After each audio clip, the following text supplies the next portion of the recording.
Subscribe करें और bell दबाएं ताकि कोई खबर रह न जाए।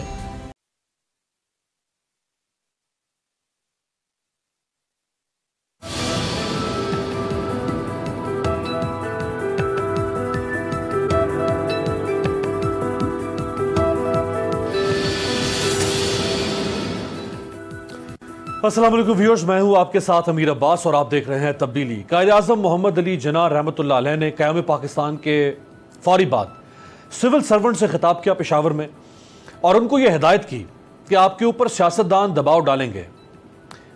वो उन्होंने उस वक्त खबरदार कर दिया था सिविल सर्वेंट्स को कि सियासतदान आप पर दबाव डालेंगे, लेकिन आपकी लॉयल्टी, आपकी वफादारी किसी एक सियासतदान से या किसी एक सियासी जमात से नहीं होनी चाहिए, बल्कि आपकी वफादारी रियासत पाकिस्तान से होनी चाहिए।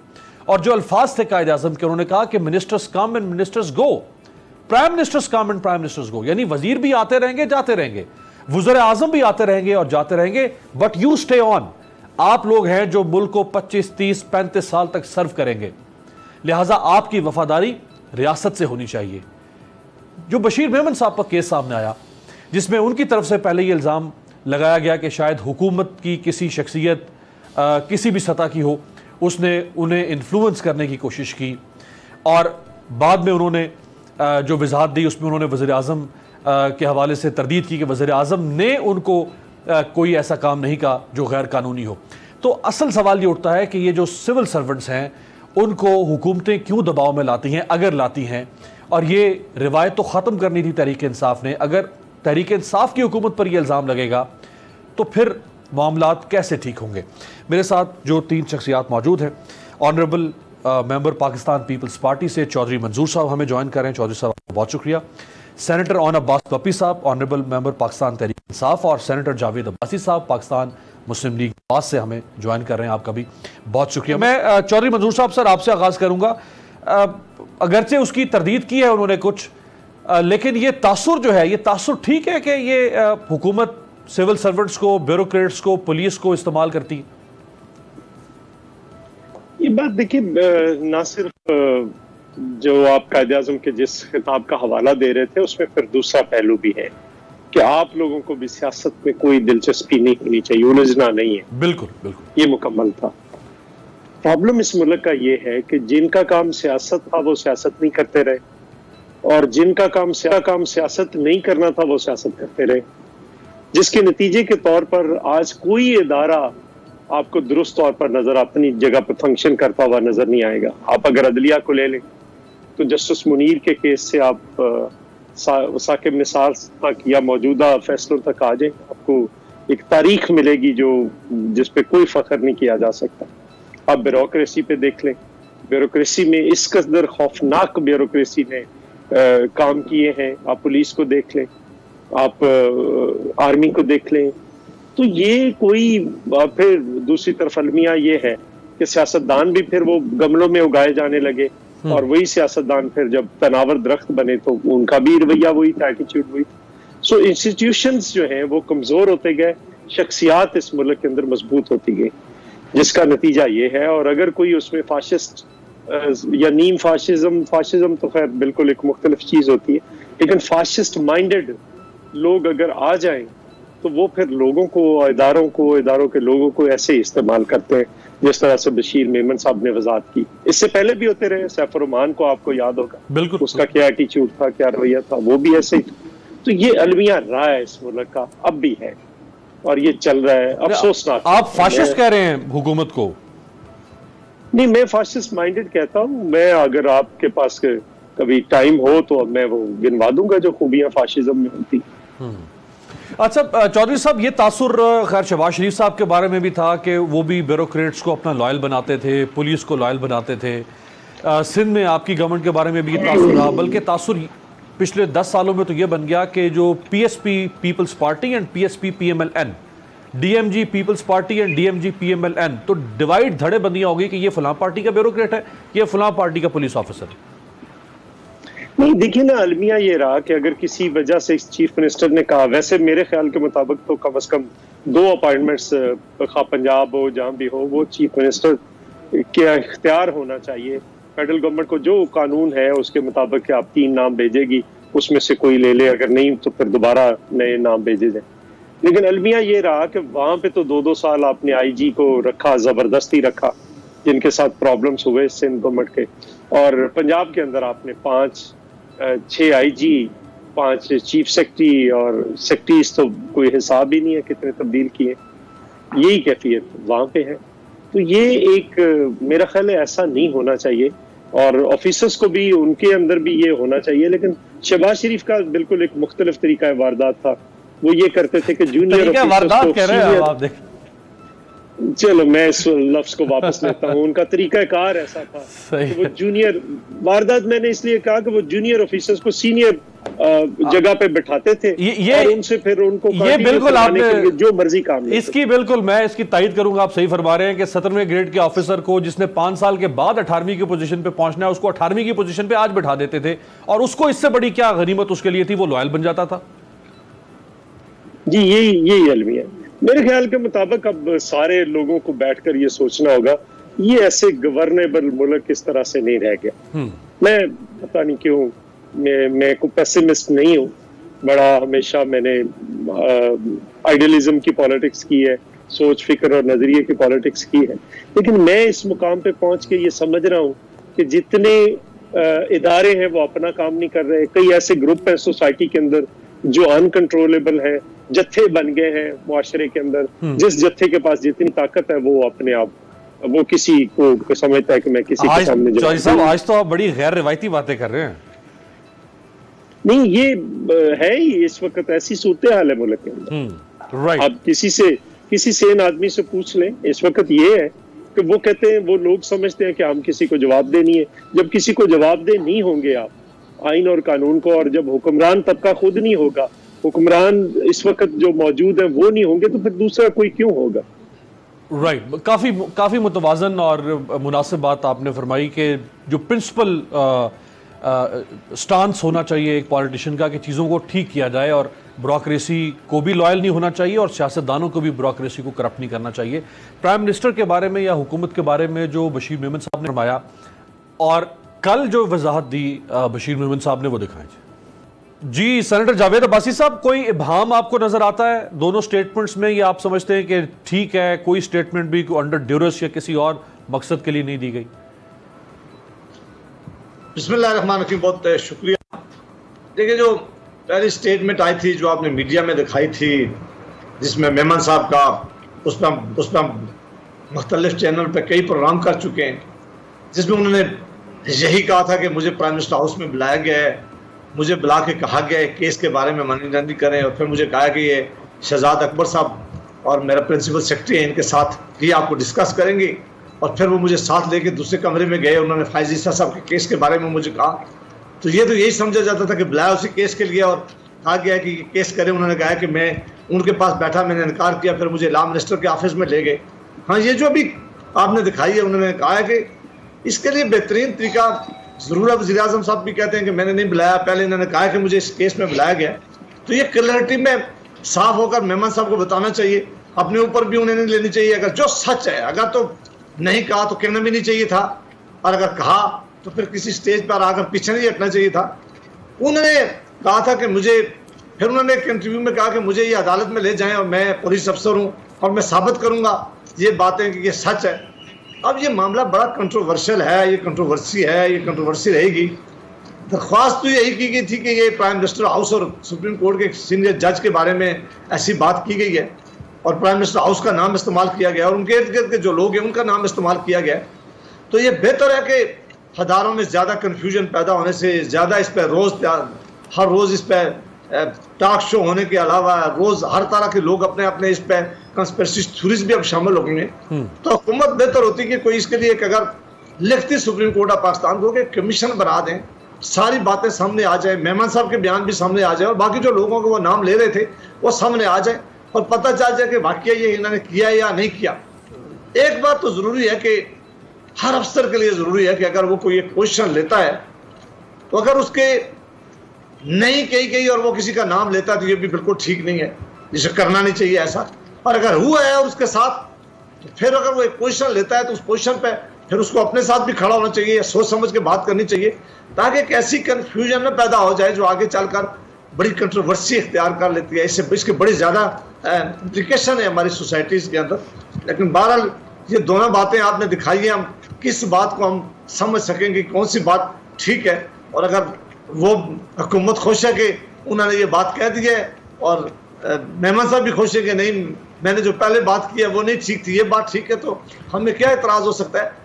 एक बात मैं सिर्फ आपसे ये कह दूंगा, जो पहले आप गुफ्तगू कर रहे थे जिसमें अरे साथी हैं उन्होंने भी राय दी है, ये मामला तभी ज़रूरी है कि गवर्नमेंट जो ऑफिसर्स हैं वो ये कॉन्स्टिट्यूशन भी कहता है और सुप्रीम कोर्ट की बेशुमार जजमेंट भी आप इस मामले पर आई है, ये इन्हें एक दफ़ा खड़ा होने पड़ेगा इस रियासत पाकिस्तान के साथ। हुकूमतें आती जाती हैं, रहेंगी, ज़्यादा से ज़्यादा कोई एग्जीक्यूटिव क्या कर सकता है, वो एक ट्रांसफर पोस्टिंग ही कर सकता है ना। इनको तैयार रहना चाहिए कि अगर वो कोई गलत काम है तो कहें कि बिल्कुल मैं नहीं करता, मुझे ट्रांसफर कर दे, मैं ट्रांसफर होने के लिए तैयार। मैं बेशुमार अफसर साहिबान के नाम ले सकता हूँ पाकिस्तान में जो ऐसे रहे हैं जिन्होंने बिल्कुल इनकार कर दिया था, हुकूमतों को इनकार कर दिया था। वो कोई आईजी की पोजीशन पे थे, कोई चीफ सेक्रेटरी की पोजीशन थे, कोई सेक्रेटरी, उन्होंने कहा कि ये गलत काम है, हम नहीं करते। अब्बासी साहब आप एक जुमला कहने दें, एक जुमला, जो आदमी ट्रांसफर हो जाता है एक लाइन लगी होती है दूसरे ऑफिसर साहिबान की, वो अपने आप को पेश करते हैं कि मुझे लगा दे और जो मर्जी हमसे काम करवा ले। ऐसा नहीं करना चाहिए पर उनको, बिल्कुल उनको कहना चाहिए कि अगर हमारे उस दोस्त ने या हमारे साथी ने या हमारे कोलीग्स ने इनकार किया ये गलत काम है, हम भी नहीं करेंगे। बदकिस्मती हो जाती है कि एक बड़ी लाइन अवेलेबल होती है काम करने के लिए, उनको भी देखना चाहिए कि वो रियासत के साथ। ये बड़ी आपने खूबसूरत बात फरमाई कि अगर एक सिविल सर्वेंट को हुकूमत हटाने की कोशिश करती है तो 500 जो है वो अपनी खिदमात पेश करने के लिए खड़े हैं। तो ये जो मिजाज बन गया है अब्बासी साहब, ये इसलिए बना ना कि आप गवर्नमेंट्स ने, चाहे वो सिविलियन गवर्नमेंट्स हो चाहे वो परवेज मुशर्रफ की गवर्नमेंट हो, आपने इनको इनकरप्टेबल होना चाहिए था, लेकिन आपने इनको करप्ट कर दिया। और करप्ट इस तरह से किया कि जिस तरह पहले जिक्र हुआ कि छोटे शख्स को बड़ा ओहदा दे दिया, उनको मुख्तलिफ तरह से नवाजा गया। अच्छा, अगर कोई स्टैंड लेता है तो आप उसको ओएसडी कर देंगे, आप उसको बलूचिस्तान भेज देंगे अगले 10 दिन के लिए, तो वो कैसे स्टैंड लेगा? आपने माहौल ही नहीं ऐसा बनाने दिया यहाँ पे। देखिए, एक तो ये बात है कि अगर एक ऑफिसर है वो डिलीवर नहीं कर रहा तो सुबह का या मरकज का चीफ एग्जीक्यूटिव के ऊपर ये पावर है कि वो उस आदमी को लगाए जो डिलीवर कर सके। ये गवर्नमेंट सर्वेंट की जिम्मेदारी क्या है कि वो सर्विस प्रोवाइड करें, वो लोगों का ख्याल रखें। अगर बादशाह बनकर बैठ जाएं, दफ्तर अपने आए ना आए, डीसी को मुलाकात न कर सके, कमिश्नर को मिलने के लिए लोग तड़पते रहे, चीफ सेक्रेटरी तो मेरा ख्याल है सर पंजाब में एक ही जमाना आया जो मियां शहबाज शरीफ का जमाना आया था, जो बेस्ट दौर था कि उन्होंने तमाम ऑफिसर को मेक श्योर किया था कि वो अपने ऑफिस में सुबह 7 बजे आकर बैठकर लोगों की खिदमत करें। ये तो यही चीफ एग्जीक्यूटिव या प्रोविंस का चीफ एग्जीक्यूटिव का काम है कि वो इस ब्यूरोक्रेसी से काम ले, और जो आदमी काम नहीं कर सकता उसे कह देंगे ठीक है, अगर आप काम नहीं कर सकते मेहरबानी करके आप जाएं। सर लेकिन अब्बासी साहब देखिए ना, फवाद हमारे सामने एक एग्जांपल है। सबको पता था कि उनकी लॉयल्टी नवाज शरीफ साहब से, शहबाज शरीफ साहब से थी, और उनको लॉयल्टी की वजह से शहबाज शरीफ साहब ने पंजाब में फूलों की सेज पे बिठाया, फिर यहाँ पे नवाज शरीफ साहब ने। एक जावेद इकबाल साहब आईजी होते थे, बहुत क्रेडिबल, पाकिस्तान के जो रेयर ब्रीड लोग उनमें से एक थे, उन्होंने छोड़ दिया आईजीशिप पंजाब से कि मैं शहबाज शरीफ साहब के साथ काम नहीं कर सकता।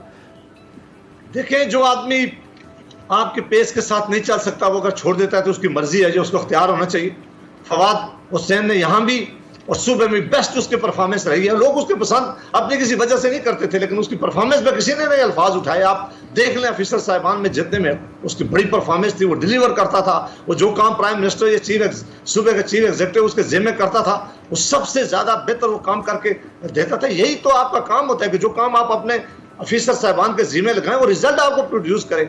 वो आप ये नहीं करते थे कि 10-10 घंटे लेके बैठ जाएं, और फिर जब प्राइम मिनिस्टर होता है वो सेक्रेटरी टू प्राइम मिनिस्टर या principal secretary to prime minister, वो अपनी मर्जी का, उन्होंने पूरा प्राइम मिनिस्टर हाउस चलाना होता है, वो अपनी मर्जी का आदमी इसलिए बैठाते हैं जिससे जो वो काम कर सकता है, जो डिलीवर कर सकता है, जो उनकी विजन है उसे इंप्लीमेंट कर सकता है। अब प्राइम मिनिस्टर मौजूदा है, इनके साथ आजम खान साहब लगे हुए, इतने जमाने से सारी पीटीआई की हुकूमत उस आजम खान की शिकायतें कर रही है, लेकिन वो प्राइम मिनिस्टर नहीं हटा रहे, क्योंकि इमरान खान साहब बेहतर डिलीवर कर सकता है, यही तो मसला है ना, उनको विजन को आगे ले जा सकता है। ये अख्तियारात चीफ एग्जीक्यूटिव को ही देना चाहिए, सेक्रेटरीज की मर्जी से नहीं होता कि मैं कहाँ लगना चाहता हूँ, आईजी कहाँ मर्जी का, ये चीफ एग्जीक्यूटिव भी लगाते हैं। जहां भी जिसको पोस्ट किया जाए वो अपना काम करे, ये ना कहे कि नहीं मैं इस पोस्ट पर तो काम करने के लिए तैयार हूं पर ये पोस्ट मेरे लिए नहीं है। नहीं, ये ब्यूरोक्रेसी के लिए जरूरी है कि जिस पोजीशन पे भी उनको काम दिया जाए वो दयानतदारी से अपना काम करे, और वो करते भी हैं। बहुत सारे ब्यूरोक्रेट्स में बहुत अच्छा काम करते भी रहे, कर भी रहे। उन्हें सब सर्वेंट टू स्टेट होना चाहिए। बिल्कुल ठीक, उन्हें जो भी जिम्मेदारी थी उनका काम है काम करना, वो आगे से नो नहीं कर सकते।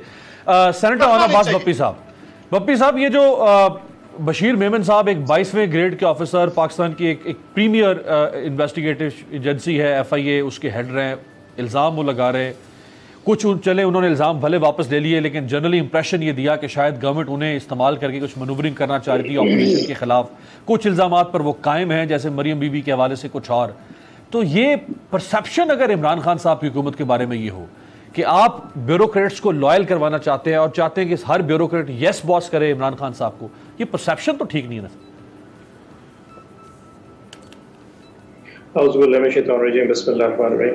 देखिए, सबसे पहले तो आज कम अज कम वो बिली थैले से बाहर आ गई कि रात को प्रोग्राम में उसी शख्स ने जो आज से 4 दिन पहले एक रटाया वेल रिहर्स्ड किस्म की एक स्टेटमेंट दी थी, एक छोटी सी फेम हासिल करने के लिए, एक किसी की इज्जत को खराब करने के लिए उसने खुद ही यूटर्न ले लिया कि मेरी 2 से 3 मिनट के लिए प्राइम मिनिस्टर साहब से मुलाकात हुई, जिसमें उन्होंने किसी भी किस्म की कोई इंस्ट्रक्शन नहीं दी। और बाद में आके मैंने उनके जो जूनियर्स मतलब SAPMs को मिला या SPM को मिला और वहां से मुलाकात हुई, और वहां से मैंने अज्यूम किया कि उन्होंने जो इंस्ट्रक्शन दी थी 2 या 3 मिनट भी वो उससे रिलेटेड होगी। ये तो ऐसे हमजा साहब कि मैं 10-12 साल प्राइम मिनिस्टर साहब के साथ काम करता रहा और किसी दिन मैं उनको मिल के आऊँ तो मुझे कहा तुम खींच के रखा करो काम को, और वापसी में मैं गाड़ी खींच के रखूँ, अल्लाह ना करे खुदा ना खास्ता मेरा कोई गाड़ी के साथ एक्सीडेंट हो जाए तो मैं इसका सारा ब्लेम प्राइम मिनिस्टर को उन्होंने कहा था तुम खींच के रखो। सो इस तरह के एक ना लटाए प्लान करके एक स्टेटमेंट दे के कल वो खुद ही उसको यूटर्न ले गए। अब दूसरी बात आती है कि ये जो ब्यूरोक्रेसी की आप बात कर रहे हैं, ये ब्यूरोक्रेसी का सबसे ज्यादा इस्तेमाल किया है, ये जो फाशिस्ट का लफ्ज चौधरी मंजूर साहब इस्तेमाल कर रहे थे, आई एम श्योर उनका मतलब ये नून लीग की तरफ होगा। कम अज कम हमारी जमात की तरफ या हमारी गवर्नमेंट की तरफ कोई ये नहीं कह सकता कि हमने किसी ऑफिसर्स को लॉयल्टी की तरफ लेके जाता हो। हमारी जमात पे या हमारी गवर्नमेंट सबसे बड़ा इशू ये है कि वो ये कहते हैं कि जितने ब्यूरोक्रेट्स हमने भर्ती किए हैं, जो की पोजीशंस पे आए हैं, वो सारे के सारे वो हैं जो नून लीग दौर में उनके मंजूर नजर थे, या वो नवाज शरीफ साहब के साथ काम करते थे या शहबाज शरीफ साहब के साथ काम करते रहे, और हमारे पास ऑप्शन हम उन्हीं को अपने साथ लेके इस वक्त चला रहे हैं। हमारे साथ लॉयल्टी का आंसर होता तो आज शायद बैठ के ये मेमन साहब ये स्टेटमेंट ना दे रहे होते। एक शख्स को आपने 15 दिन पहले सस्पेंड किया और सस्पेंड करके अपने घर भेज दिया, 2 साल वो इंतजार में बैठा रहा, और अचानक एक पर्टिकुलर मोमेंट के ऊपर किसी एक वाकये के इंतजार में उसने अचानक एक हाई स्कूप स्टोरी बनाई, और स्टोरी के टॉप के ऊपर उसने वो जस्टिस साहब वाला जो एक स्टेटमेंट है वो ऐड कर दी और अपने आप को क्रेडिबल बना दिया, और हम रात को बैठ के रोजाना उसको डिफेंड करते हैं। अब्बासी साहब के साथ मैंने परसों एक टॉक शो किया था जिसमें हम ये बात करते रह गए कि वजीर आजम सच्चे हैं या मेमन साहब सच्चे हैं। आज वही मेमन साहब घर चले गए, अपनी स्टेटमेंट को खुद ही उन्होंने जो फेंकी थी खुद ही चाट ली, और आज हम बैठ के डिस्कस कर लें कि आगे फ्यूचर कैसे। देखिए, किसी भी शख्स की स्टेटमेंट या क्रेडिबिलिटी को जानना होना तो आप उसकी स्टेटमेंट के 2-3 एलिमेंट ही ले लें। उन साहब ने फरमाया था कि मुझसे पूछा गया कि जुडिशियल रेफरेंस फाइल करना है, तुम फाइल करो। ये दुनिया में इतना बड़ा अरस्तू है जिसको ये पता है कि अगर भी किसी भी सुप्रीम कोर्ट के जज के खिलाफ आपने कोई कार्रवाई करनी हो तो FIA नहीं कर सकती। ये सिर्फ मेमन साहब को पता था, हमारी पूरी काबीना में कोई एक सियाना बंदा नहीं था जिसको पता हो कि वो सुप्रीम जुडिशियल काउंसिल का काम है। पहला यहां से झूठ साबित हो गया। दूसरा साहब ने यह फरमाया था कि मरियम बीबी, हमजा शहबाज शरीफ, सलमान शहबाज सबके खिलाफ केस कर दो। मरियम बीबी उस वक्त जेल में थी जब तक ये वाकया, जब ये कोर्ट कर रहे हैं हमारे DG FIA, जिस वक्त सलमान शहबाज का नाम वो उनसे दौड़ चुका था। हमजा शहबाज के खिलाफ नैब का केस ऑलरेडी चल चुका था। वो फरमाते हैं कि वीडियो स्कैंडल अरशद मलिक जो था उसके खिलाफ कार्रवाई की जाए। अरशद मलिक अल्लाह उनको जन्नत में जगह दे, उनकी एक स्टेटमेंट थी कि जी मुझे रात को गाड़ी में बिठा के सैर कराई गई और उनके साथ मिड जैक का जो मालिक था नासिर जंजुआ जिसका नाम है, 50,000 या 50 लाख यूरो वो गाड़ी में लेके फिर रहा था और मुझे रिश्वत दी गई। उसी मिड जैक के मालिक को इन्हीं मेमन साहब ने एक दिन में पूरा चालान इक्विटल का, जिसमें उनको बरी इल्जिमा किया गया, इज्जत के साथ जमा करा के FIA की जो अदालत थी उसमें जमा करा के बाइज्जत बरी कर दिया था। तो हर स्टेटमेंट जो उसने दी है वो झूठ से भरी हुई है, किसी किस्म की कोई क्रेडिबिलिटी उस शख्स की मौजूद नहीं। अच्छा, अगर उसकी स्टेटमेंट उसकी झूठ से, सर अगर उसकी स्टेटमेंट झूठ से भरी हुई है, सिर्फ आखिरी एक स्टेटमेंट, सिर्फ आखिरी चीज, वो इतना ज्यादा प्रेशर में थे कि हम उनसे काम नहीं करवा से, हमने सस्पेंड कर दिया। आज 1.5 साल हो गए, नए DG FIA आ चुके हैं, कोई एक केस जो इस गवर्नमेंट ने अपोजिशन के खिलाफ FIA को करके इस्तेमाल करके बनाया हो वो हमें साबित किया जाए। अब तो हमारा DG FIA हमने लगाया, अगर वो हमारी मर्जी का बंदा है तो हमारे काम मुकम्मल करे। हमने उससे तो कोई काम नहीं मुकम्मल कराया, तो जो मंशा हम उनसे पूरी नहीं करवा सके वो हम इनसे भी पूरी, ऐसा नहीं हो सकता। Government accountability across the board सबके लिए लेके चलना चाहती है, उसमें ऐसे किसी ऑफिसर का जाने के बाद स्टेटमेंट देना और उस पे इन तमाम अपोजिशन पार्टी का इतना बड़ा करना, अगर आप ये फरमा रहे हैं, अगर आप फरमा रहे हैं कि ये सारी कॉन्कॉक्टेड स्टोरी है जो भी बशीर मेमन साहब ने बनाई और ये एक स्क्रिप्ट है, तो जो जावेद अब्बासी साहब ने फरमाया कि आप इस पे जुडिशियल कमीशन बना दें, ये 4-5 दिन से ये स्टोरी चल रही है। 22वें ग्रेड का ऑफिसर फेडरल गवर्नमेंट पर इल्जाम लगा रहा है, सीरियस एलिगेशंस है जिसके रिपरकशंस हैं, इसको अंडर द कार्पेट नहीं फेंका जा सकता, तो आप जुडिशियल कमीशन बना देते हैं इसकी तहकीकात के लिए। तो मेरे इस पे फिर आपसे फिर दो सवाल है सर कि एक तो जो स्टेटमेंट पहले शख्स 4 दिन में अपनी स्टेटमेंट को टोटल रिवर्स कर जाए, उसकी क्रेडिबिलिटी इतनी इंपॉर्टेंट है कि उसके लिए जुडिशियल कमीशन बनाया जाए, नंबर 1। नंबर 2, 22वें ग्रेड के ऑफिसर हमारे लिए इज्जत वाले हैं। महीने में हर महीने में 2, 4, 5 रिटायर हो रहे हैं। किसी को पोस्टिंग अपनी मर्जी की मिली, किसी को OSD बना दिया।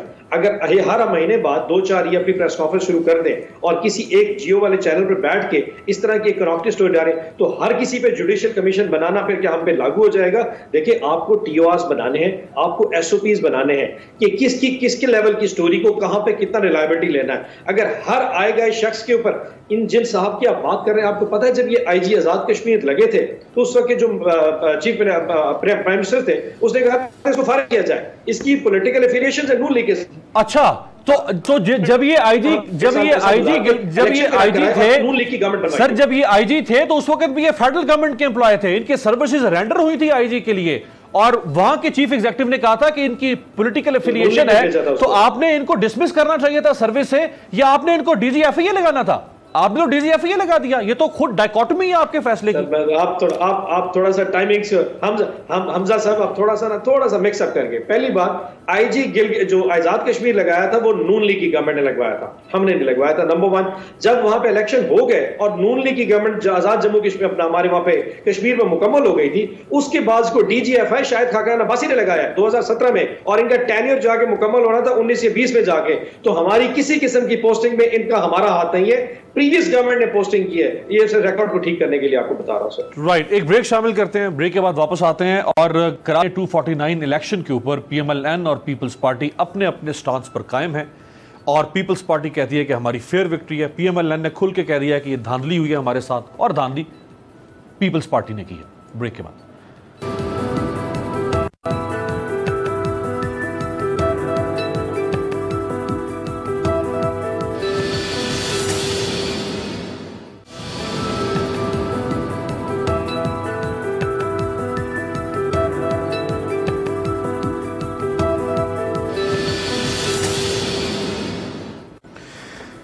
ब्रेक के बाद खुशामदीद। शाहिद खाकान अब्बासी साबिक वज़ीर आज़म, उन्होंने NA 249 के बारे में जो फरमाया वो ज़रा दिखाएं जी। चौधरी साहब, ये तो बड़ी खुलम खुला चार्जशीट है आपकी हुकूमत के खिलाफ कि आपने इलेक्शन मैनेज किया है।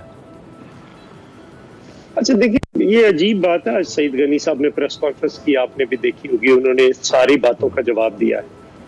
पहले तो ये सर्वे पे बैठे हुए कि सर्वे में तो जी आ गया था कि नून लीग आ गया, सर्वे में भी नून लीग आगे नहीं। सर्वे में 2 सर्वेस में PTI आगे थी, एक में नून लीग आगे थी। उस लिहाज से अगर मैं टोटल स्कोर इकट्ठा करूं तो जो PTI है तीनों सर्वेस को जमा करूं तो उसका 50 बनता है और तीनों सर्वेस का जमा करूं तो नून लीग का 47 बनता है। अब सवाल ये है कि अगर ये सर्वे को दुरुस्त मान रहे हैं तो फिर PTI तो 5वें नंबर पे नहीं जानी चाहिए थी और 5वें या 6ठे नंबर पे TLP थी, उसको तो तीसरे पे नहीं आना चाहिए था। उस सर्वे में तो तीसरे नंबर पे MKM थी, उसे तो वापस 6वें या 7वें नंबर पे नहीं जाना चाहिए था। तो ये एक तो ये। दूसरा, मुझे ये बताएं कि कौन बंदा है जिसने 3 साल फैसल वाडा के खिलाफ लड़ाई की? ये नून लीग ने की है। बिल्कुल, मंदो खेल साहब ने, मिफ्ता इस्माइल ने की है।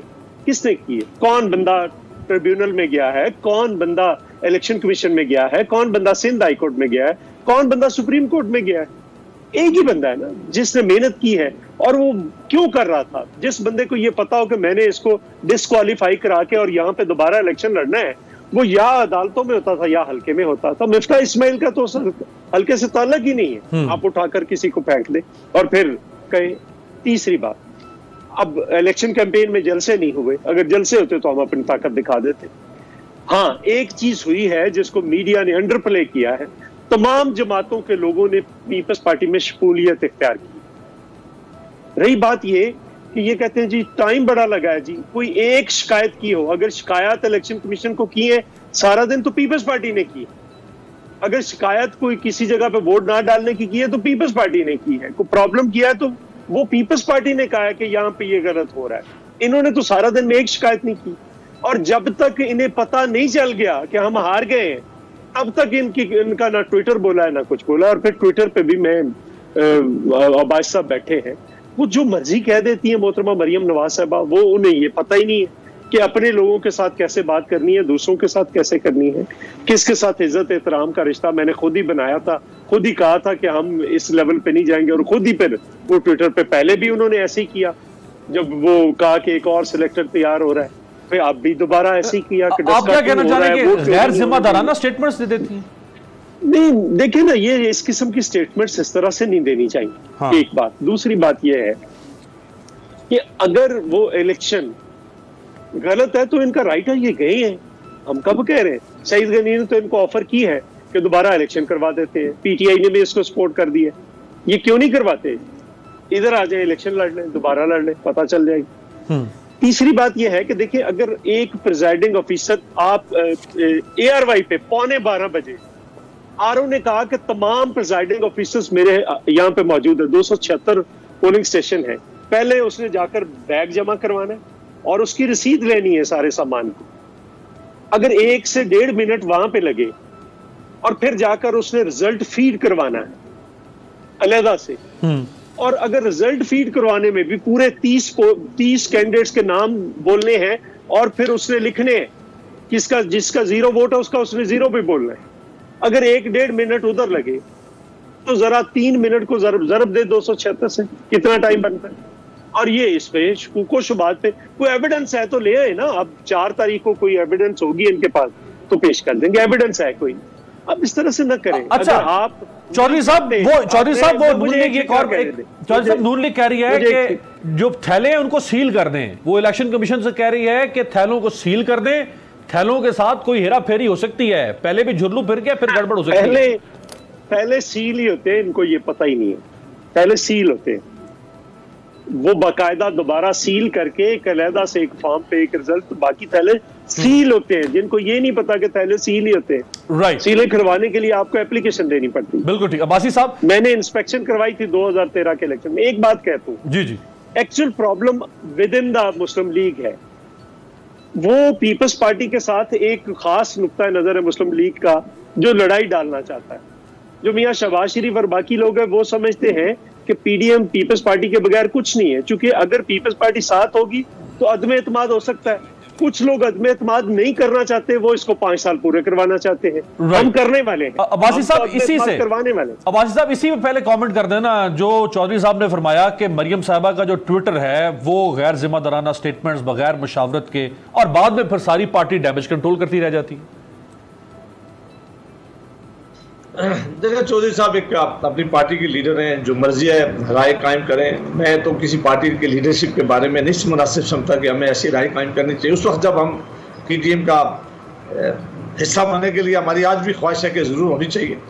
पार्टी लीडर्स हैं, बिलावल साहब बहुत दफ़ा उन्होंने भी ऐसी स्टेटमेंट दी है जो हम समझते थे कि अप्रोप्रिएट नहीं है, लेकिन हमने ऐसी बात नहीं की है। हमने कहा है कि वो अपनी पार्टी के लीडर हैं और ये उनका अख्तियार है। बाकी इस तरह दूसरे पार्टी लीडर साहिबान हैं, वो भी सब अख्तियार हैं कि वो किसी चीज़ के बारे में अपनी एक राय कायम करें। वो मुझे पसंद हो या ना हो, मैं उससे एग्री करूं या ना करूं, लेकिन ये मुझे अख्तियार या किसी और को अख्तियार नहीं दिया जा सकता कि वो उसके लिए कोई राय कायम करे। ये जिस इलेक्शन के बारे में अभी हमने डिस्कशन कर रहे हैं, ये अगर कल इलेक्शन कमीशन कह देती है कि इसमें धांधली हुई थी, अगर वो कह देती है कि इलेक्शन मैनेज हुआ था, वो ये कह देती है कि जो हम बातें कह रहे हैं वो ठीक थी, तो फिर ये कल जो सारी बातें हमारे साथी कर रहे हैं वो सारी बातें कहाँ स्टैंड करेंगी, और जो हमारी बातें हैं जो हम कह रहे हैं आज वो सारी बातें ठीक हो जाएंगी। सर वो एक और बात वो पीपल्स पार्टी फरमा रही है कि आपने रीपोल करवाना है, आप रीपोल करवा के देख लें, पहले तो आप कम मार्जिन से हारे, अब हम आपको 10,000 वोटों से हरवाएंगे। आप कह रहे हैं वो धांधली साबित करेंगे। दसका में भी तो रीपोल मांगा था ना। ये इख्तियार अगर कल पीपल्स पार्टी को लोग वोट दे देते हैं और अब इंतखाब फ्री एंड फेयर होता है और पीपल्स पार्टी वोट ले लेती है, तो ये हम कौन होते हैं उन्हें रोकने वाले। लेकिन ये मामला हम डिस्का के इलेक्शन में भी कह रहे थे, ये वक्त ने साबित किया कि जो बात हम कह रहे थे, जो बातें हमारी थी, वो सारी चीफ इलेक्शन कमीशन ने और इलेक्शन कमीशन के ऑफिस ने साबित किए कि हम ठीक कह रहे थे और हमारी बात मानी गई है। बावजूद इसने कि हुकूमत वक्त ने उनके लोगों ने कितना उसमें रोड़े अटकाए हैं। वो एक अदालत में गए, फिर सुप्रीम कोर्ट ऑफ पाकिस्तान तक गए, लेकिन उन्हें कोई रिलीफ इसलिए नहीं मिला कि हम जो बात कह रहे थे वो बात प्रिंसिपल बात हम ठीक कर रहे थे और हम कह रहे थे कि ये जो मामलात हुए इलेक्शन को लिए इन्होंने डिस्प्यूटेड बना दिया। अब चूंकि ये इलेक्शन का मामला सब्जुडिस हो गया, चीफ इलेक्शन कमीशन ने उस पर एक ले लिया अपनी जुरिस्डिक्शन और वो मेरा ख्याल 4 तारीख से उस पर हेयरिंग होगी। हमारे सामने जो चीज़ें हम उनके सामने रखेंगे, पाकिस्तान पीपल्स पार्टी के सामने अगर कोई चीज़ें तो वो भी जरूर लाएं। एक मुस्लिम लीग नून के कैंडिडेट नहीं कह रही है, वहाँ जितने सियासी जमातें हुकूमत में जितने लोग इलेक्शन लड़े, आप सबसे इंटरव्यू आप कर चुके हैं, सब ने ये इल्ज़ाम लगाया कि हमारे साथ जो है वो जुर्म फिरा है, हमारे साथ ज्यादती हुई है, ये सीट हमारी थी, हमें जीतनी चाहिए थी। कोई एक नहीं कह रहे। अब उसको डिटरमिन ना पीपल्स पार्टी कर सकती है, ना हम कर सकते हैं, ना कोई और जमात कर सकती है। उसका बेहतरीन फोरम जो है वो इलेक्शन कमीशन है, जिनका जिम्मेदारी है इलेक्शन कराना, जिन्होंने इलेक्शन करवाए हैं, जिनकी जुरिस्डिक्शन है कि वो डिटरमिन करें। उसके बाद कोर्ट से वो मामला उनके पास आया हुआ है। मुझे यकीन है कि ये इनके पास अगर जो एविडेंस है ये भी लाएं, हम भी अपनी एविडेंस रखेंगे और फिर वो जो फैसला करें उस फैसले को मनोहान हम सबको मान लेकर आगे चलना चाहिए। बिल्कुल सही है। लेकिन अगर हम दूसरे को इल्जाम देना शुरू कर दें, वो पुरानी कहानियां शुरू कर दें, तो वो उसका तो फायदा तब भी होगा कि इलेक्शन कमीशन के फैसले तक उसका इंतजार किया जाए। राइट बप्पी साहब, ये एक और पीपल्स पार्टी ने इरशाद फरमाया है कि जी उन पीपल्स पार्टी कह रही है कि हमारी इतलात के मुताबिक प्राइम मिनिस्टर ने इंटेलिजेंस इदारों से रिपोर्ट लिया है कि हम हारे कैसे हैं, मतलब हम दूसरे तीसरे से गिरते हुए हम 5वें नंबर पर कैसे चले गए। तो एजेंसियों ने बताया प्राइम मिनिस्टर को कि प्राइम मिनिस्टर साहब ये आपकी नालायकी की वजह से आप हारे हैं। और यही बात एजेंसियों ने फिर चॉइस साहब को भी बताइए फोन करके कि हमने ऐसे रिपोर्ट दी, आप भी अपनी किताबें दुरुस्त कर लें। I hope so. मैंने नहीं कहा ऐसी स्टेटमेंट जिसपे बंदे को वैसे हंसी आ जाती है। अच्छा जी, सर एनीवेज आगे चलते हैं। सर इशू ये है, मैं अभी देख रहा था आज ना उसका जो खाकान अब्बासी साहब की स्टेटमेंट थी, फॉर्म 45 के हवाले से वो इशू रेस कर रहे थे कि इतने फॉर्म 45 हमें मिले नहीं, इतने पे साइन नहीं थे, इतने मिसिंग हो गए, इतना इशू हो गया। देखिए इशू बात यह है कि हम पहले दिन से कह रहे हैं कि हमारा जो इलेक्शन सिस्टम है वो उसमें फ्लॉज मौजूद है। हमारे हारने ना हारने की बहुत सारी वजूहत हो सकती है, मतलब कोविड भी है, लो टर्न आउट भी है, हम अपने वोटर को ड्रॉ नहीं कर सकते, हम मानते हैं इश्यूज हमें होंगे, ये अपनी जगह पे चीजें मौजूद हैं। लेकिन जो चीज हम बारहा कहते रहे कि आए इकट्ठे बैठ के इलेक्शन जो एक रिफॉर्म्स उस पर बात करते हैं, इन्होंने बात वहीं पे पकड़ लेनी है कि जब हम बात करते हैं समझते हैं कि इलेक्ट्रिक वोटिंग मशीन जो है वो वाहिद इलेक्शन रिफॉर्म है। 50 यानी कि एक कम 50 के करीब इलेक्शन रिफॉर्म्स की हमने बात की थी और आज की बात नहीं है, ये पिछले 1.5 साल से चल रहा है। उसमें ओवरसीज पाकिस्तानी का भी कहा था, उसमें ये फॉर्म 45 को भी डिस्कस किया गया था। उसमें पोलिंग एजेंट्स 1 नहीं होंगे, 5 होंगे, जो वहां पे जो लोगों को पोस्ट किया जाएगा वो बाहर वाले हल्कों से आएंगे, आपका आईडी कार्ड जो है वो आपका वोटर नंबर बन जाएगा। बहुत सारा एक एक्सटेंसिव किस्म की एक होमवर्क करके पार्लियामेंट्री कमेटी ने वो रिफॉर्म्स दिए थे। लेकिन अनफॉर्चुनेटली हमारी जितनी ऑपोजिशन की पॉलिटिकल पार्टीज वो समझती हैं कि इलेक्ट्रिक वोटिंग मशीनें लगाने से शायद पीटीआई 2023 का इलेक्शन जो है ना वो उसको शायद इनके अगर फ्लॉ कर देगी या इनको लूट लेगी इनसे, वो इसी जगह उस पर बैठना ही नहीं चाहते। इस कम से कम इलेक्शन 245 ने प्रूव कर दिया है कि आज ये टाइम है, लेट्स डिस्कस दिस। उसमें एक चीज बड़ी इंपॉर्टेंट और भी थी, उसमें सेनेट का जो इलेक्शन है उसका कहा था कि आपने इसको बाय हैंड जो है शो ऑफ हैंड दिखाना है, जिसका खमियाजा सबसे पहले नून लीग ने भुगता है, जिसका खमियाजा ये सारी पॉलिटिक्स एक दूसरे पे इल्जाम और पीडीएम के टूटने का मेन इंपॉर्टेंट इशू वो सेनेट का इलेक्शन था। सो हमारा पॉइंट ये कि आप आइए इन इश्यूज पे बैठ के बात करें, वरना मैं जो बात ये बड़े तरीके से अब्बासी साहब ने की है, जो कि शायद चौधरी मंजूर साहब माने या ना माने, अभी भाई बात ये आपके सिग्नल ड्रॉप हो रहे हैं, आपके सिग्नल ड्रॉप हो रहे हैं, आपको दोबारा रिकनेक्ट करें, एक ब्रेक लेते हैं, ब्रेक के बाद वापस आते हैं। यही जो पॉइंट ऑन साहब ने उठाया है कि अगर हुकूमत कह रही है कि आए अब इस्लाहात के ऊपर काम करें, तो ये दोनों पार्टियां उससे राह फरार क्यों इख्तियार कर रही हैं। ब्रेक के बाद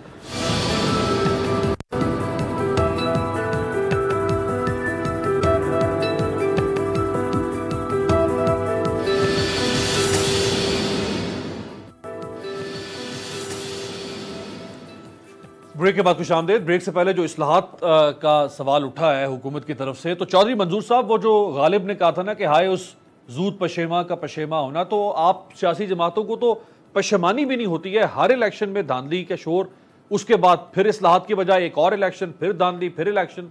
इसी में 2023 का इलेक्शन आ जाएगा सर। देखिए, ये जो वोटर लिस्ट थी, इसको पाकिस्तान पीपल्स पार्टी ने नादरा के साथ अटैच किया था, और जो फोरेंसिक आज हम डिमांड करते हैं नादरा के साथ, आप मैचिंग, आप थंब मैचिंग और बाकी चीजें हैं, ये पाकिस्तान पीपल्स पार्टी ने की थी। मैं आज आपके प्रोग्राम में एक बहुत तारीखी बात रिवील करने लगा हूँ जी।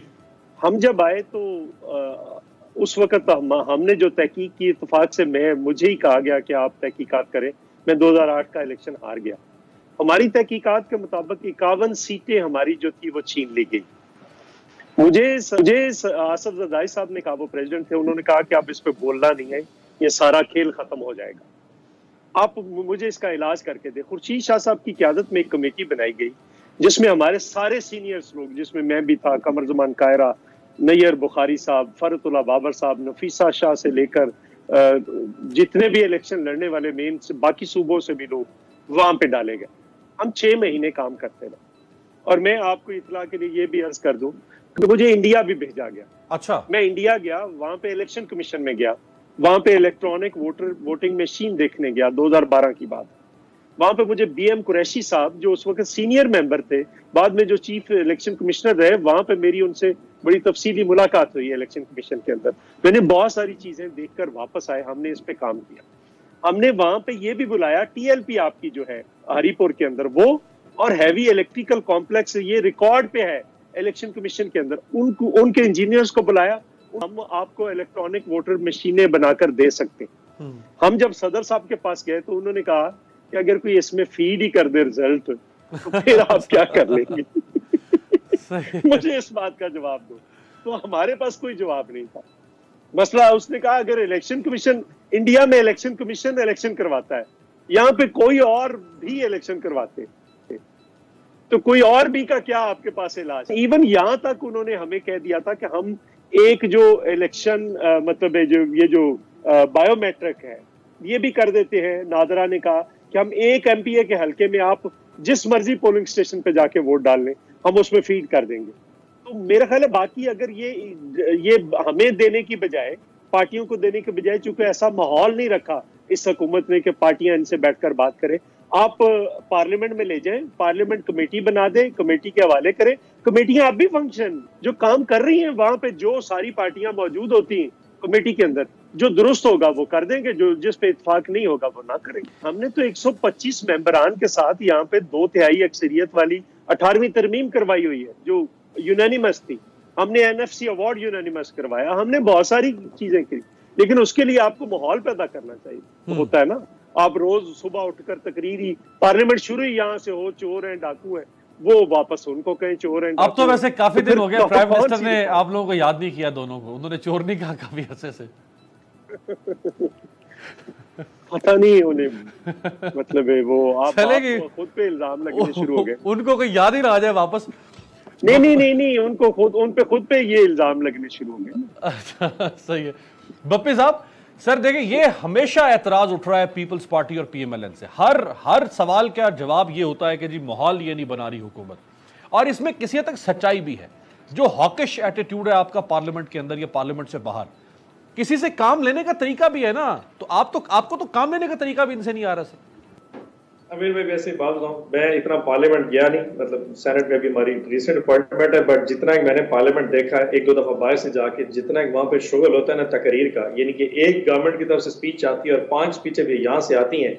ये रिसेंटली अभी जब ये एक सेंसिटिव इशू हुआ था, तो उस वक्त जिस किस्म के अल्फाज इनके एक्स प्राइम मिनिस्टर साहब ने इस्तेमाल किए थे नून लीग के, और जिस किस्म का रवैया पूरी की पूरी पीपल्स पार्टी उठ के पार्लियामेंट से बाहर चली गई थी, एब्सटेन कर गई थी पार्लियामेंट से, जिसकी ये तस्वीर पढ़ते हैं ना बार बार, सिर्फ इसलिए कि हमें कल को ये ना हो कि लेफ्टिस्ट और राइटिस्ट जमात के दरमियान हमारी कहीं तफरीक ना हो जाए और दुनिया की जो बड़ी बड़ी एस्टैब्लिशमेंट्स हैं वो हमें किसी और एंगल से देखना ना शुरू कर दें। ये तो इनके रवैये हैं जिसको आप डिस्क्राइब करना बहुत मुश्किल है।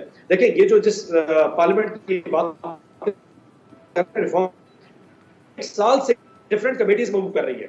चले इलेक्ट्रिक वोटिंग मशीनें साइड पे रखते हैं। आज मैं मंजूर साहब से, रबासी साहब से पूछते था, आपको ओवरसीज पाकिस्तानी के वोटिंग के ऊपर एतराज है? ये कहेंगे नहीं, लेकिन किसी भी मजलिस में, किसी कमेटी में इनकी पूरी जमात इस पे करेंगी 80 लाख पाकिस्तानी या पाकिस्तान में वोट ना दे, फिर 2023 में 80 लाख इमरान खान का वोटर आ जाएगा। देखिए इनकी रिजर्वेशंस अपनी जगह पे। सबसे इंपॉर्टेंट चीज पता है क्या कि जी पोलिंग स्टेशन में जो लोकल अमला वो भर्ती नहीं होगा, वो बाहर से आएगा, जो इनको सूट नहीं करता। अब सिंध में बंदा बैठा, लाहौर का बंदा जाके सिंध में जाके वहां पोलिंग स्टेशन में लगा बैठा हो, इनको सूट कैसे करेगा? पहली जमात है जो हमारी जो कहती है कि आप ऐसे लेके आए जो शायद प्रैक्टिकली हमें भी सूट ना कर रहे हो, लेकिन पाकिस्तान को सूट। सोशल रिफॉर्म्स की बात, वो जो रिफॉर्म पैकेज है आपके पास, रिफॉर्म जो ड्राफ्ट है बप्पी साहब, वो एटलीस्ट वो ड्राफ्ट आप पब्लिक तो कर देना, आप उसको मीडिया में फ्लोट करें, हम भी तो डिस्कशन जनरेट करें ना, उसमें हम पूछेंगे पीपल्स पार्टी का 49 रेजोल्यूशंस हमने रटी हुई है जी। मैं एक एक क्लॉज रट के बैठा हूं और यकीनन मंजूर साहब और रबासी साहब भी पढ़ के बैठे हैं, लेकिन अवाम के सामने सिर्फ इलेक्ट्रिक वोटिंग मशीनें लेके आ जाते हैं जिसके ऊपर एतराज करते हैं कि शायद रिजल्ट चेंज हो जाएंगे।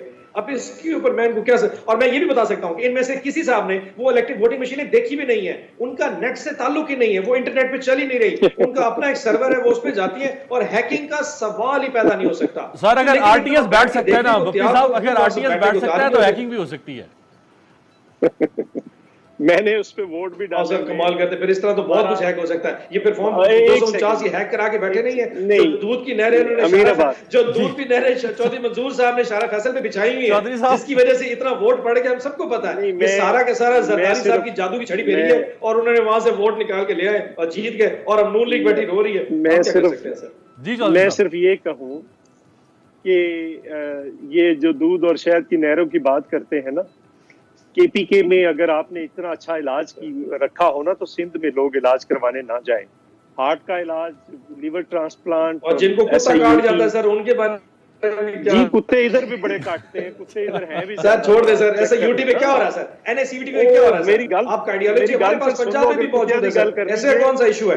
इसके से क्रेडिट ले सकते हैं, एनएससीवीटी बना दिया, कुत्ते की गल पूरे पंजाब में मौजूद है, ऐसा कौन सा इशू है? और एससीवी आपके पैसों से नहीं चल रहा, वो लोगों की उससे चल रहा है सर। ये कोई सरकार सिंध का नहीं है, वो बैठ के अदीब रिजवी साहब बैठ के चला रहे और पूरा पाकिस्तान उनको पैसे देता होता है। सो इसका क्रेडिट लेना छोड़ दे कि सारा पाकिस्तान वो सिंध में इलाज के लिए जाता होता है। कुत्ते हर तरीके नाल कट रहे हैं ਇੱਥੇ ਪੰਜਾਬ ਚ जरा सर मैं अभी आपको कल की स्टेटमेंट दे रहा हूं, खैरपुर में 20 लोगों को जो है ना कुत्ते ने काट लिया और 8 भैंसों को काट लिया, वहां पे इनके पास वैक्सीन कोई नहीं थी सर, और ये बैठ के इंसानों की मदद की बात करते हैं सर। बात सुन ले भाई, आप नहीं ऐसी एक चीज बता दे चौधरी मंजूर साहब, एक ऐसा काम बता दे जो पीपल्स पार्टी की गवर्नमेंट ने वहां पे किया है जिसके बदले में उनसे पूछने लिए सिर्फ इनकी वहां पे एडमिनिस्ट्रेशन। भी जरा चौधरी साहब आपका पॉइंट वैलिड था, चौधरी साहब को जरा रिस्पॉन्ड करें। चौधरी साहब, पहले जिस बंदे को ये नहीं पता उसको तो सेनेटर ही नहीं होना चाहिए कि वैक्सीन खरीदना एक्चुअली किसी सूबे का काम नहीं है।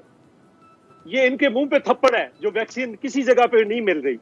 अगर ये वैक्सीन नहीं खरीद सके आप, जब सारी दुनिया में भूटान से लेकर बाकी जगह पे, तो बाकी अपने अल्फाज संभाल के इस्तेमाल करें। ये अल्फाज मैंने आपके लिए किए तो आपकी बुजुर्गी से ना सर ये पीछे में आ जाएगी। आपको सेनेट में होना ही नहीं चाहिए, जिसके नॉलेज का ये आलम है। बुजुर्ग आप कैसे आपकी इज्जत बुलाकर बैठा लेते हैं यार? इस तरह की गुफ्तगू मैंने पहले भी कहा बहुत ज्यादा सीनियर बंदे को बुलाया करें जिसे कम से कम इल्म तो हो, नॉलेज तो हो, जिसका नॉलेज ही नहीं है, जिसको ये पता ही नहीं है। मैं भी अब्बास सर ये कहूंगा कि आप ऐसे इलेक्टेड लोगों को बुलाएं, हारे लोगों को मत बुलाया करें। इस पे रख लेते हैं, मैं सियासत छोड़ दूंगा अगर वैक्सीन खरीदना सूबों का काम हुआ, आप रिजाइन करेंगे अगर वैक्सीन खरीदना मरकज का काम ना हुआ। मैं अब्बासी साहब, मैं डॉक्टर अजरा पीजू हो की स्टेटमेंट आपको सुनवा देता हूं, अगर आपके पास रिकॉर्ड पे मौजूद हो कि आज हमें सरकार अलाउ करे, फेडरल गवर्नमेंट अलाउ करे तो हम कोरोना की वैक्सीन बना सकते हैं। मैंने अजरा इनकी हेल्थ मिनिस्टर की स्टेटमेंट है, गुलजार बैती हमें स्टेटमेंट कर रहे हैं। बप्पी साहब जो सवाल उन्होंने उठाया है चौधरी साहब ने, आप मेरे साथ मैं आपको छोटे भाइयों की तरह ट्रीट कर रहा हूं, आप हर बात में बोले जा रहे हैं। तो काश फिर आप ये पहले इस तरह की स्टेटमेंट देखिए चौधरी साहब ने जो सवाल उठाया है, आप भी देखें यार, बप्पी साहब जो सवाल देखें, मैं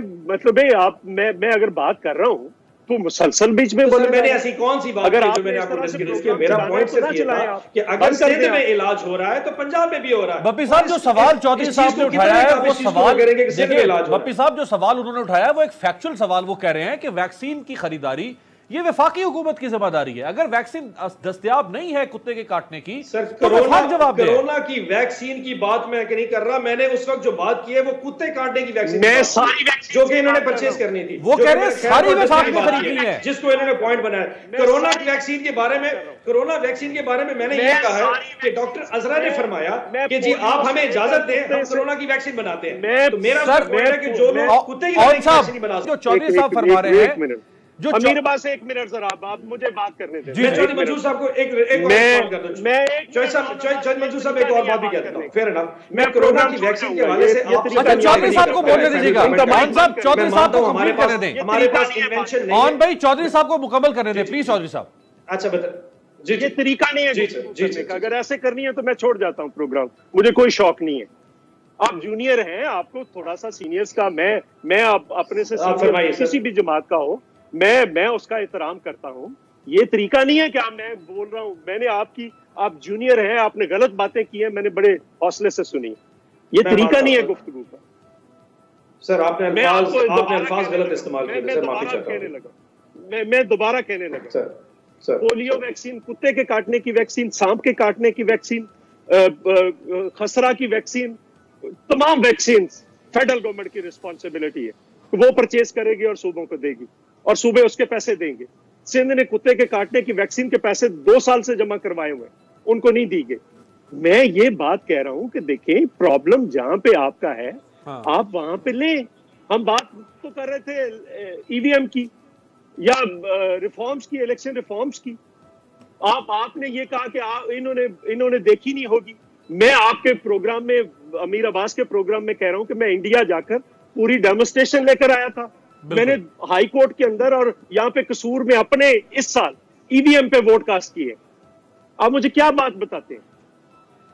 आप इस तरह से ना किया करें कि आप अपने से बड़ों की तजलील करें। आपने सीधा ही कह दिया कि इन्होंने देखी भी नहीं होगी। सही। सर अच्छा, अभी मैं अब्बासी साहब के पास वक्त जाने का मेरे पास बिल्कुल भी नहीं है। जो आपने लफ्ज़ इस्तेमाल मैंने उस पे एतराज़ किया, आपको लफ्ज़ इस्तेमाल नहीं करना चाहिए, चाहे वो छोटे ना हो। चौधरी मैं आपको दोबारा भी कह रहा हूं, चौधरी साहब इज अ वेरी रिफाइंड, हर बंदे की अपनी हैसियत और डिस्क्रेस होती है। अब आगे प्रोग्राम को जारी रखें, बताइए। जी अब्बासी साहब के पास वक्त मेरे पास नहीं है। मुझे लास्ट आप बप्पी साहब कमेंट कर दें। वो कह रहे हैं कि ये जितनी भी किस्म की वैक्सीन है वो विभाग ने खरीदनी है, सूबे विभाग को पेमेंट कर देंगे। अगर शॉर्टेज है सिंध में तो वो आप खरीदेंगे नहीं, तो वो पेमेंट कहां से करेगा सिंध आपको? पंजाब में भी शॉर्टेज। अच्छा सर, बस सब इसमें मैं रिस्पॉन्ड कर दूं सर? जी अगर अभी बप्पी साहब सर छोटा सा बात कि हमने कोविड के हवाले से इनको इजाजत दे दी है कि आप कोविड के इजाजत दे दी है कि आप कोरोना की वैक्सीन मंगवा लें। मंगवा ली इन्होंने, ड्रैफ्ट ने उसकी प्राइस मुकर्रर कर लिया है, मंगवा लिया इन्होंने उसकी। इनको एतराज था ना कि 12,500 नहीं होनी चाहिए, सिंध हाई कोर्ट इजाजत दे दी, 8400 उसकी प्राइस है, मंगवा लेना इस वक्त। मुराद अली शाह साहब ने फरमाया था कि आप हमें इजाजत दें, हम मंगवा लेंगे, हमने इजाजत दे दी है। मंजूर भाई, जावेद अब्बासी साहब भी खफा होंगे, गुंजाइश नहीं है। मैं 4 महीने हो चुके, एक फिक्रा चाइना से बात की है, चाइना से बात की है, सिंध गवर्नमेंट ने चाइना से बात की है। सो हमारी चीज है कि हमने सिंध गवर्नमेंट ने चाइना से बात की है, वो कह रही है, सिंध गवर्नमेंट कह रही है फेडरल गवर्नमेंट हमारे साथ बात करे। अच्छा, राइट, फेडरल गवर्नमेंट के जरिए आए। बिल्कुल ठीक है, बिल्कुल ठीक है, आपका पॉइंट आ गया। बहुत बहुत शुक्रिया जावेद अब्बासी साहब, बप्पी साहब और चौधरी मंजूर साहब। आपसे मुलाकात होगी अगले हफ्ते। देखते रहिएगा तब्दीली।